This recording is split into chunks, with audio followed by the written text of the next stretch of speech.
Sa ibang balita, naiwasan daw sana ang pagsabog at sunog sa LPG refilling station na ikinamatay ng isa kung naitawag agad sa Pasig Fire Department ang tumagas na LPG.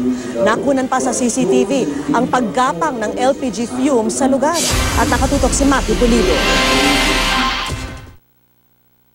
Sa CCTV video na hawak ng Pasig Fire Department, 12:28 ng umaga noong January 11, nagsimulang gumapang ang LPG fumes mula sa Rigasco Refilling Station.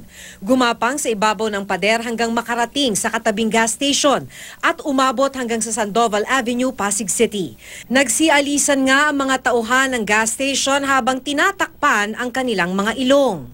Bandang 1:00 ng umaga, naganap ang dalawang magkasunod na malakas na pagsabog tulad ng makikita sa CCTV na kuha ng katapat na establishmento. Matagal nilang ginawa ng paraan na para maselyohan ang ating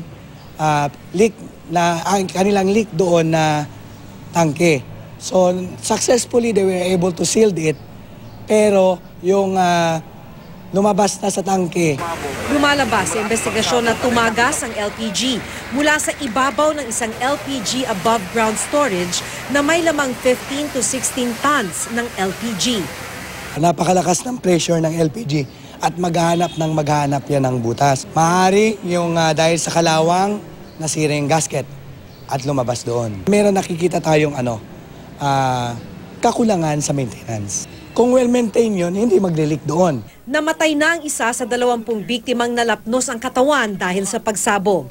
Posibleng naiwasan daw sana ito kung sa halip na kumpunihin, sumunod sa standard safety procedure ang Rigasco at itinawag agad sa Pasig Fire Department ang LPG leak. Ang kinasasama rin ng loob namin, bakit sa haba ng oras na nagli-leak at ang dami na po ang nakapansin, wala man lang nag-aabiso sa amin. Makakatulong kami sa ventilation kasi meron ang Pasig City Local Government Unit natin na mga equipment.